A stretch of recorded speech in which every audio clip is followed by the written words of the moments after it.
우리 함께 읽은 본문을 가지고요, 기적, 이미 주신 은혜란 제목으로 함께 은혜를 나누면 좋겠습니다. 여러분들은 살면서 어떤 기적을 좀 경험을 해보셨습니까? 여러분 인생 가운데 가장 기억에 남는 그 기적의 순간은 언제이세요? 제가 좀 경험했던 작은 기적을 좀 소개해 드리려고 합니다. 작년에 추석 명절에 제가 시골에 내려갔다가 다시 상경을 해야 되는 길이었어요. 그런데 나무 밑에 주차를 해놔서 차가 너무 더러워진 거예요. 나뭇잎들, 열매들. 그래서 사모님과 대화하면서 오면서 참 이럴 때, 마른 하늘이지만 이럴 때 시원하게 비 한번 내려주면 너무너무 좋겠다. 여러분 어떤 일이 일어났겠습니까? 좋겠다 하는 순간에 뭐가 됐을까요? 비가 왔을까 안 왔을까요? 왔죠. 제 믿음이 대단합니다. 바로 왔습니다. 그래서 차가 시원하게 씻겨지고 너무 신기해서 사모님과 영상으로 찍어놨던 경험이 지금도 기억이 납니다. 여러분 이 말을 듣는 순간 여러분들의 눈을 보니까 이런 마음이 있는 것 같아요. 그 정도는 기적이 아닙니다, 목사님. 그 정도는 그냥 너무 우연이고요, 좀 호들갑 떠신 것 같아요 라는 생각이 여러분들에게 있어 보입니다. 재밌게 이야기를 열었지만 이 시대에서 기적은 어떤 위치를 차지하는지 알게 되면 사실 당연한 반응입니다.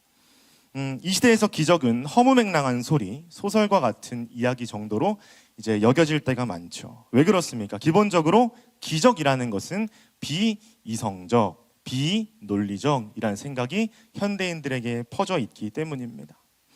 특별히 성경에 나타나는 수많은 기적의 이야기들은 많은 현대인들이 받아들이기 어려운 부분들로 무시되고 있죠. 애초에 그 사람들에게 신이라는 존재 혹은 증명할 수 없는 존재에 대한 믿음이 무시되고 혹은 경멸되는 시대를 우리는 살아가고 있기 때문입니다.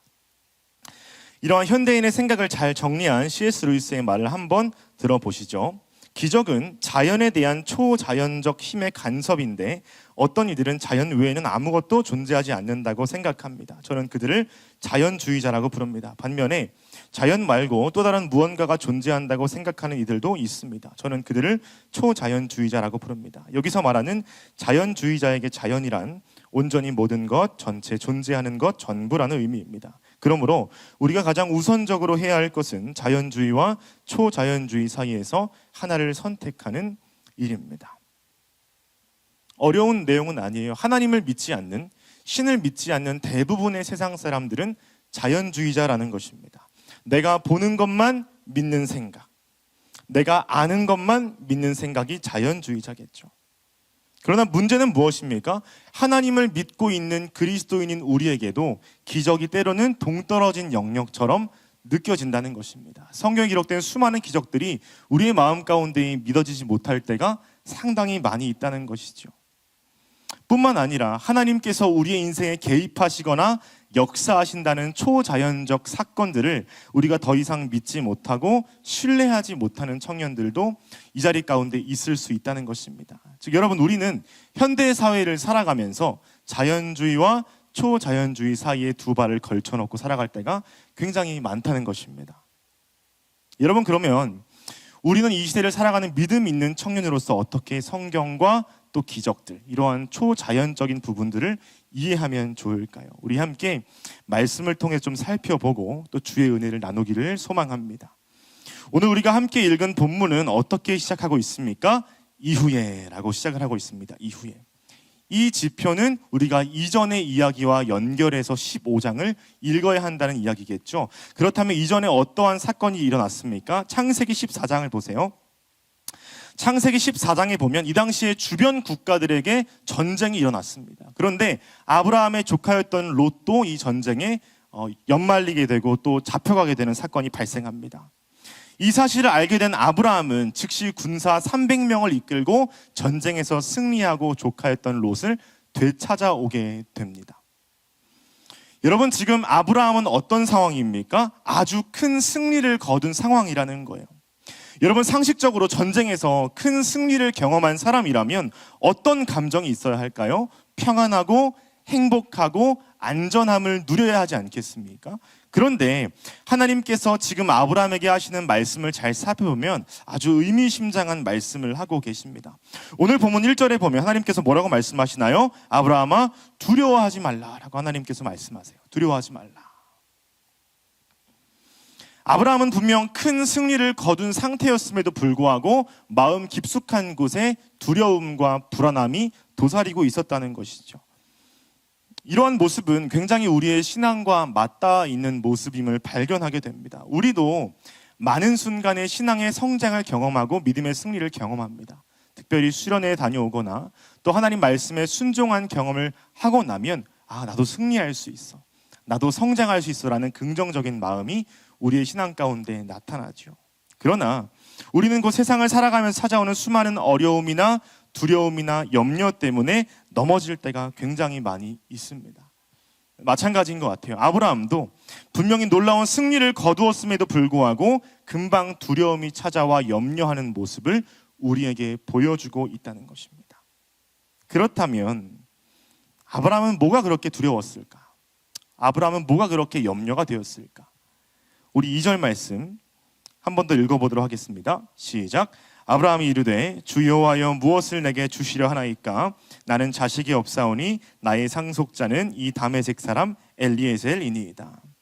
하나님은 아브라함에게 두려워하지 말라고 말씀하시면서 큰 상급을 약속하셨어요. 이런 하나님의 놀라운 나타나심과 위로를 경험했음에도 불구하고 아브라함의 2절의 반응은 무엇입니까? 에이, 하나님 뭘 저한테 주신다고 하십니까? 뭘 저한테 큰 상급을 주신다고 해요? 저는 아들도 없어서 물려줄 자식도 없는 상황입니다. 아브라함이 말하는 뉘앙스가 느껴지세요? 아브라함은 하나님의 놀라운 약속에도 불구하고 자신이 갖고 있는 한계와 문제만을 집중하며 바라보고 있습니다. 자기에게 아들을 주지 않으신 하나님에 대한 불평과 불만도 드러나고 있습니다. 여러분, 즉 지금 아브라함이 갖고 있었던 두려움의 실체는 무엇입니까? 노년의 나이까지 아들이 없는, 자식이 없는 불쌍한 상황이라는 것이죠. 나의 몸 상태를 생각을 해도, 아내의 신체의 나이를 생각을 해도 도저히 아이를 가질 수 없는 절망적인 상황이라는 것입니다. 여러분, 우리가 지금 이러한 본문들을 볼 때에 뭐 아들이 없는 게, 뭐 자식이 없는 게 그렇게 큰 두려움일까 싶지만 고대 사회에서 자식이나 아들은 지금보다 훨씬 더 큰 의미를 가지고 있습니다.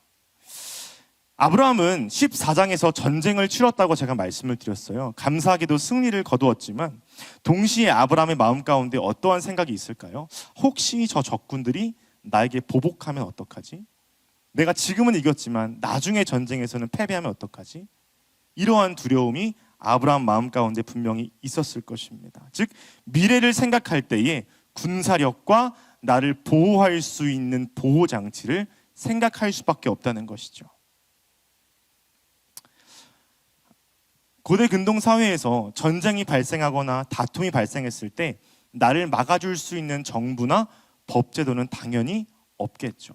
그렇기 때문에 보호할 수 있는 능력은 스스로의 자원에서 캐내어야 한다는 것입니다. 결국 고대 사회에서 자신을 지킬 수 있는 두 가지 요소는 무엇이냐면요, 자손과 땅이라는 거예요. 내 이 두 가지가 없으면 금방 죽겠구나, 금방 망하겠구나 라는 생각이 고대 사회의 사람들에게 있었다는 것입니다.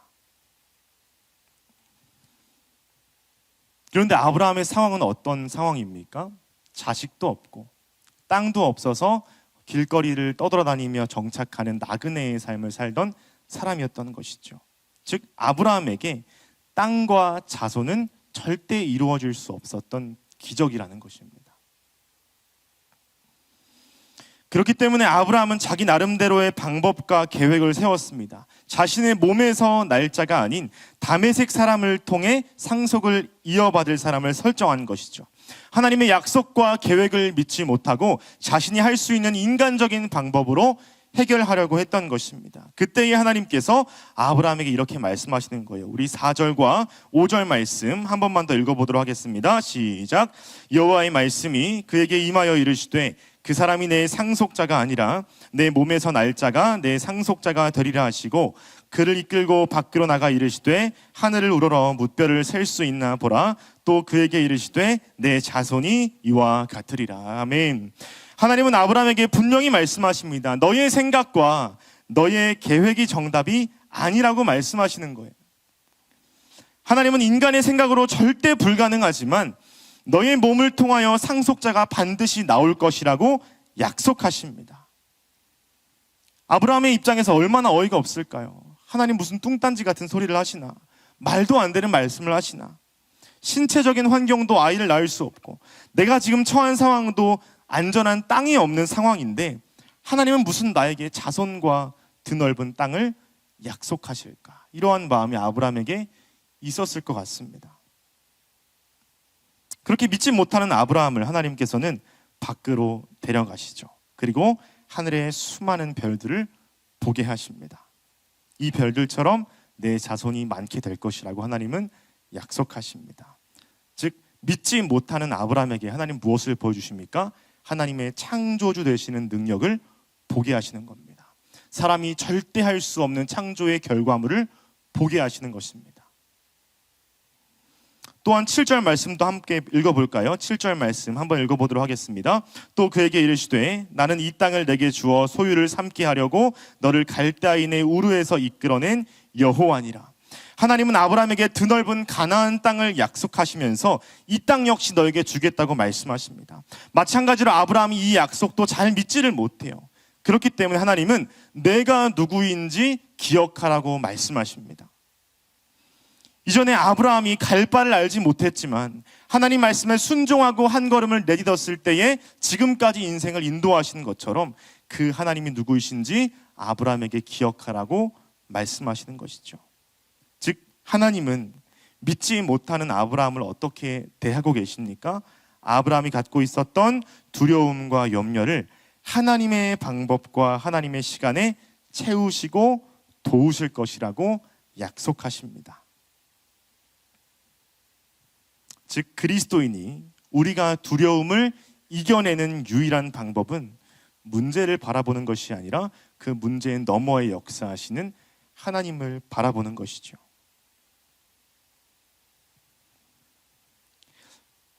우리는 청년 시기에 시시때때로 두려움과 또 염려를 경험합니다. 취업의 상황들, 진학의 상황들, 또 재정과 관계와 가정의 상황들, 나의 힘으로 해결하기 어려운 상황들을 너무나 자주 마주하는 때가 우리 청년기인 것 같아요. 여러분, 그러나 그때에 하나님은 우리에게도 동일하게 말씀하시고 약속하시는 줄 믿습니다. 어떻게 말씀하실까요? 두려워하지 말라, 두려워하지 말라. 나의 시선에는 불가능한 영역일지라도 하나님만이 하실 수 있는 방법과 하나님의 시간에 우리를 도우실 줄 믿습니다. 혹시 이것 가운데 해결할 수 없는 한계와 또 문제를 마주하고 있는 분이 있습니까? 여러분, 그 문제를 바라보지 말고 그 위에서 역사하시는 하나님을 믿음의 눈으로 바라보시기를 간절히 소망합니다. 여러분, 그렇다면 오늘 본문이 가르치는 것이 무엇일까요? 아브라함이 간절히 바랐던 자손과 땅을 하나님께서 채워주셨다는 내용일까요? 물론 하나님이 기적과 같은 방법으로 아브라함을 축복하시는 것도 맞습니다. 사람의 생각과 사람의 계획을 뛰어넘어 역사하시는 은혜를 우리가 묵상할 수 있습니다. 그러나 본문이 담고 있는 참된 기적은 이 정도에서 끝나지 않는다는 거예요. 우리 5절 말씀 한번 다시 보겠습니다. 5절 말씀입니다. 그를 이끌고 밖으로 나가 이르시되 하늘을 우러러 뭇별을 셀 수 있나 보라. 또 그에게 이르시되 내 자손이 이와 같으리라. 하나님은 이렇게 약속하셨습니다. 여러분, 이 5절 9절에서 하나님께서 말씀하신 자손이란 단어가 히브리어 째라라고 하는 단어인데 이 원어로는 씨앗, 식물의 씨앗을 의미하는 단어가 자손이란 해석 문장이에요. 여러분, 그렇다면 하나님께서 약속하신 많은 자손을 표현하려면 저 단어가 복수 형태로 쓰여져야 하는데 원어를 살펴보면 이 자손이란 단어는 단수로 사용이 되었다는 것입니다. 하나님께서 많은 자손을 약속하시면서 단수의 단어를 사용하고 있다는 것이죠. 이 째라라고 하는 히브리어가 성경 전체에서 복수로 쓰일 때에는 항상 식물의 씨앗들, 식물의 열매들만 의미하고요. 단수로 사용될 때에는 늘 사람의 자손을 의미하도록 사용이 되었습니다. 이러한 내용은 무엇을 의미할까요? 하나님께서 오늘 본문에서 아브라함에게 수많은 자손을 약속할 때에 하나님은 두 가지의 의미를 동시에 알려주고 있다는 것입니다. 첫 번째로는 본문에 나타난 문자 그대로 정말 많은 자손을 하나님께서는 약속하셨습니다. 그러나 더 중요한 것은 특정한 한 명의 후손을 단수로 사용함으로써 강조하고 계시다는 것이죠. 하나님께서 단순히 많은 아들들만 약속하시는 게 아니라 특정한 한 명의 후손을 약속하시는 것을 어떻게 알 수 있을까요? 우리 갈라디아서 3장 16절 말씀인데요, 우리 함께 읽어보도록 하겠습니다. 시작. 이 약속들은 아브라함과 그 자손에게 말씀하신 것인데 여럿을 가리켜 그 자손들이라 하지 아니하시고 오직 한 사람을 가리켜 내 자손이라 하셨으니 곧 그리스도라. 아멘. 여러분, 이 말씀에서 바울은 무엇을 말하고 있습니까? 창세기 15장에서 하나님께서 아브라함에게 약속하신 그 자손은 복수가 아니라 단수로 사용된 이유가 있다는 것입니다. 왜 그렇습니까? 그 단수로 사용된 자손 한 사람이 누구라고 이야기합니까? 곧 그리스도라. 아멘. 여러분, 성경에 보면 여러 씨앗들, 여러 후손들이 있지만 그 중에 참된 씨앗이요 참된 후손은 한 사람밖에 없다고 강조합니다. 베드로전서 1장 23절 말씀입니다. 너희가 거듭난 것은 썩어질 씨로 된 것이 아니요 썩지 아니할 씨로 된 것이니 살아있고 항상 있는 하나님의 말씀으로 되었느니라. 이 말씀에서 무엇을 가르칩니까? 우리가 구원받은 것은 썩어질 씨로 된 것이 아니라는 거예요. 우리가 살아가면서 얻게 될 세상의 유익들, 많은 재산들, 사회적인 성공, 많은 인간관계가 우리를 구원하지 못한다는 것입니다. 이러한 요소들도 분명 우리의 삶에 필요할 때가 있고 구해야 할 때가 있지만 우리가 궁극적으로 바라봐야 할 요소는 아니라는 거예요. 오히려 우리를 구원하는 것은 무엇입니까? 썩지 아니할 씨앗, 곧 한 명의 자손을 가리키는데 하나님의 말씀이신 예수 그리스도를 의미한다고 수많은 성경 기자가 약속합니다. 여러분, 그래요. 우리가 품어야 할 유일한 소망은 우리에게 심겨진 참된 씨앗이요 그 씨를 통해서 풍성한 열매를 맺게 하실 그리스도 예수 한 사람밖에 없다는 것입니다. 또한 오늘 본문에서 하나님께서 많은 땅을 약속하셨어요. 하나님께서 왜 땅을 약속하셨을까요? 아브라함이 부동산 부자가 되라고 많은 땅을 약속하신 건 아니잖아요. 김동주 교수의 책에 보면 오늘 이 본문에 대한 내용을 잘 설명하고 있습니다. 창세기에서 만나는 그리스도란 책에 보면 하나님은 아브라함에게 약속하신 땅은 존재의 근거를 뜻한다. 사람은 반드시 땅 위에 서야 살 수 있다. 오늘도 많은 성도가 삶의 근거가 흔들리고 불안 속에 살지만 하나님은 그리스도 안에서 우리에게 참된 땅을 주신다. 사실 땅은 곧 그리스도 자신이다. 그분이 우리의 기업이요 소유요 배경이시며 우리의 집과 밭이 되신다. 우리는 그 땅 안에서 풍성한 열매를 거둔다. 여러분, 고대 사회에서 땅이 없다는 것은 존재를 부정당하는 것과 같은 의미입니다. 너는 더 이상 살지 못한다고 말하는 것과 똑같아요. 여러분, 혹시 노숙해 본 경험 있으십니까? 노숙? 길거리에서?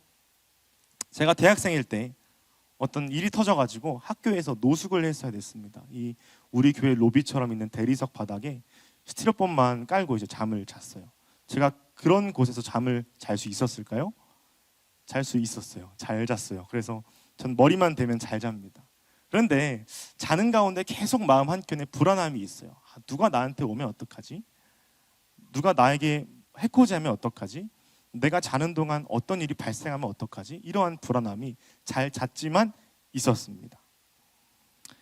여러분, 사실 우리에게 안전하게 누울 수 있는 집이 있다는 것, 그리고 그 위에 세워진 우리의 땅이 있다는 것은 사람으로 하여금 안전한 삶을 보장해주는 요소입니다.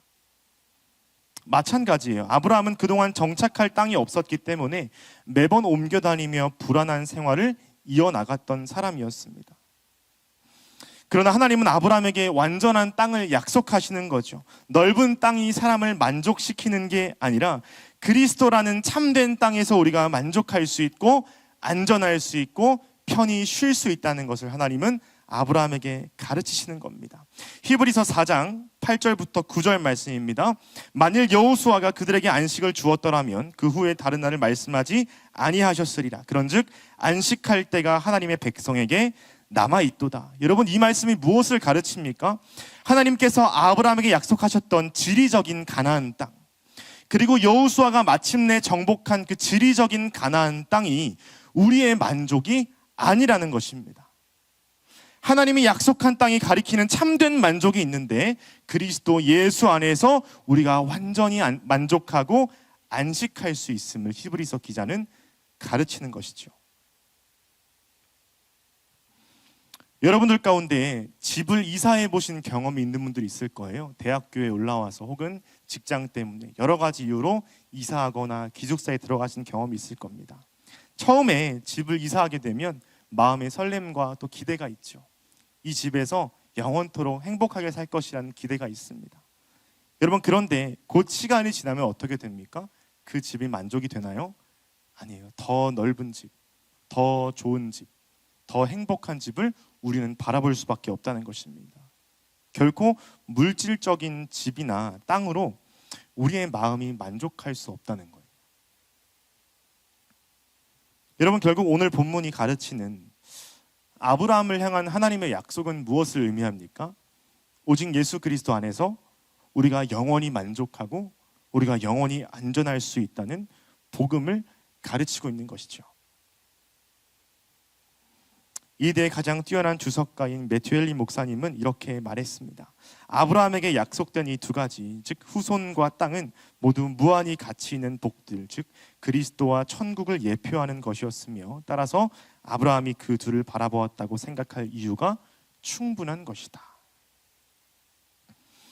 아브라함은 단순히 하나님께서 더해 주실 아들과 지리적인 가나안 땅을 바라보고 믿은 것이 아닙니다. 그는 하나님께서 약속하신 참된 아들인 그리스도 예수를 바라보고 나중에 예수 그리스도를 통해 완성될 하나님 나라를 바라보는 믿음이 있었기 때문에 하나님께서 그를 의롭게 여기셨다라고 기록하고 있죠. 사랑하는 청년 여러분, 어떤 기적을 바라며 살아가십니까? 하나님 앞에 어떤 응답을 간구하며 살아가십니까? 하나님, 이것 좀 저에게 주세요. 하나님, 이 길로 인도해 주세요. 하나님, 이러한 변화들을 제 삶에 좀 허락해 주세요. 물론 이러한 것들을 구하는 것도 사실 중요합니다. 저는 이러한 간구하는 태도가 우리의 기도의 원동력이 된다고 생각해요. 여러분, 그러나 매번 또 다른 기적이나 또 다른 응답만 구하다 보면 우리의 생각대로 되지 않을 때 너무나도 쉽게 절망하고 실망한다는 것입니다. 이 시간 우리가 좀 기억하기를 바라는 것은 하나님께서 우리에게 이미 베풀어 주신 최고의 기적을 기억하는 것입니다. 하나님은 오늘 본문에서 아브라함에게 이렇게 말씀하시는 것 같아요. 아브라함아, 내가 너에게 계획한 삶은 고작 아들 한 명 정도로 만족하는 삶이 아니야. 내가 너에게 계획한 삶은 고작 많은 땅으로 만족하는 그러한 삶이 아니야. 나의 아들을 통해 영원한 생명과 영원한 만족을 내가 너에게 약속한다. 하나님은 아브라함에게 이렇게 말씀하시거든요. 우리에게도 동일한 말씀을 주시지 않을까요? 하나님께서 우리를 창조하시고 구원하셔서 사랑하는 아들과 딸로 부르신 이유에는, 그 목적에는 고작 세상에서 얻을 수 있는 작은 기적을 경험하고 만족하는 것이 아니라는 겁니다. 하나님은 우리가 이 세상에 썩어질 씨앗을 바라며 소망을 얻기를 바라지 않으십니다. 이 세상이 줄 수 없는 참된 기적이요 소망이신 예수 그리스도로 말미암아 만족하고 기뻐하는 것이 하나님께서 우리를 향한 마음인 줄 믿습니다. 매튜 헨리 목사님의 설명을 잠깐 참조할게요. 창세기 14장에서 아브라함이 보여준 존귀는 세상의 위대한 인물들에게 있는 것이나 창세기 15장의 이러한 영광은 모든 성도들에게 있도다. 여러분, 어떤 내용입니까? 큰 전쟁에서 승리하거나 많은 재산을 얻거나 이러한 영광은 간혹 어떠한 사람들에게 허락된다는 거예요. 그러나 그것과 비교할 수 없는 최고의 기적, 그것과 비교할 수 없는 최고의 영광은 예수 그리스도를 믿는 모든 성도들에게 이미 주어졌다는 것입니다. 그래서 하나님은 아브라함에게 제일 먼저 이렇게 말씀하시는 거예요. 이후에 여호와의 말씀이 환상 중에 아브라함에게 임하여 이르시되 아브라함아 두려워하지 말라. 나는 너의 방패요 너의 지극히 큰 상급이니라. 하나님은 아브라함에게 많은 상급을 주겠다고 약속하시지 않으셨습니다. 하나님은 아브라함에게 많은 재물이나 많은 이익을 주겠다고 말씀하시지 않았습니다. 하나님은 그분 자신이 지극히 큰 상급이자 만족이라고 분명히 말씀하셨습니다. 그 어떤 무엇보다 하나님 자신이 상급임을 말씀으로 채워지는 역사가 우리 가운데도 있기를 소망합니다. 여러분, 하나님을 믿으면서 다른 기적을 구하고 계십니까? 하나님을 믿으면서 작은 세상의 이익이나 만족들을 바라고 계십니까? 근데 그 어떤 무엇보다 하나님 한 분만으로 만족하고 채워지는 우리 청년부 여러분 한 사람 한 사람 되시기를 간절히 소망합니다. 말씀을 좀 맺겠습니다. 사랑하는 여러분, 서론의 질문을 다시 한번 좀 던져볼게요. 여러분이 경험한 최고의 기적은 무엇입니까? 여러분들이 경험한 최고의 기적은 무엇입니까? 아까 서론에서 말씀드린 C.S. 루이스는 기적을 이렇게 설명했죠. 기적은 자연에 대한 초자연적 힘의 간섭이라고 정의했습니다. 쉽게 이야기해서 사람의 이성과 생각으로 절대 이해할 수 없는 것이 기적이라는 것입니다. 여러분, 그렇다면 우리의 삶 가운데에 도저히 이해할 수 없는 기적은 무엇입니까? 우리의 삶 가운데에 도저히 이해할 수 없는 기적은 무엇입니까? C.S. 루이스는 다 한 가지라고 우리에게 설명합니다. 그리스도인들이 주장하는 가장 중요한 기적은 성육신 사건입니다. 그리스도인들은 하나님이 사람이 되셨다고 말합니다. 다른 기적은 모두 이 기적을 준비하거나 드러내거나 이 기적에서 유래된 것 뿐입니다. 우리에게 최고의 기적은 무엇입니까? 하나님이신 예수 그리스도께서 사람이 되셔서 나에게 찾아오시고 나를 구원하신 그 사건인 줄 믿습니다. 이것보다 더 위대한 기적은 없습니다. 설교를 준비하면서 저에게도 많은 은혜와 또 감동이 있었습니다. 저 역시 제 마음을 혼란스럽게 하고 힘들게 하는 여러 가지 요소들과 생각들이 참 많았습니다. 스스로를 향한 날카로운 기준들, 혹은 다른 사람들이 바라보는 많은 시선들, 또 미래에 대한 불안함들, 그때마다 저는 하나님 앞에 또 다른 기적을 바라며 기도했던 것 같아요. 하나님, 이런 기도의 제목 좀 들어주세요. 하나님, 이런 것들 좀 채워주세요. 하나님, 이러한 것들 좀 바꿔주세요. 그렇게 상한 심령으로 기도하며 말씀을 묵상하는 데에 하나님께서 이 아브라함의 본문을 저에게 발견하게 하시고 묵상하게 하셨습니다. 여러분, 아브라함은 이 세상의 것으로 절대 만족할 수 없는 가장 큰 결함이 있었습니다. 스스로의 힘으로 해결할 수 없는 불안함과 두려움이 그의 마음 깊숙한 곳에 있었습니다. 그때에 하나님은 아브라함을 찾아오셔서 많은 자손도 아니고 넓은 땅도 아니고 하나님 자신이 아브라함의 가장 큰 상급이심을 깨닫게 하셨습니다. 이 말씀을 통해 하나님도 저에게 이러한 마음을 주신 것 같아요. 진영아, 나는 너에게 모든 것을 다 주었는데 너는 또 어떤 기적을 바라고 있니? 너는 또 어떤 응답을 바라고 있니? 하나님께서 이 마음을 주시는데 제가 믿음으로 고백하고 주의 은혜 앞에 무릎을 꿇을 수밖에 없었습니다. 사랑하는 청년 여러분, 하나님만이 여러분의 가장 큰 상급이심을 믿으십니까? 나를 구원하신 예수 그리스도로 인하여 영원히 만족하는 기쁨이 샘솟고 계십니까? 그 기적이 두려움에 잠겨있는 여러분들을 다시 깨우고 무력하게 넘어져 있는 영혼을 다시 세우는 능력이 될 줄 믿습니다. 위대한 신학자 존 칼빈의 문장을 인용하고 설교를 마무리하겠습니다. 하나님께서는 내가 너를 위해 큰 상급을 쌓아두었다고 말씀하시지 않고 내가 바로 너의 상급이라고 말씀하신다. 이것은 표현할 수 있는 가장 큰 축복인데, 왜냐하면 하나님께서 자신의 종에게 무언가를 주겠다고 하시는 것이 아니라 자기 자신을 그에게 제안하고 계시기 때문이다. 오늘 말씀처럼 주만이 나의 상급임을 기억하고 주 앞에 감격과 기쁨으로 나아가는 사랑하는 청년 여러분 되시기를 간절히 소망합니다.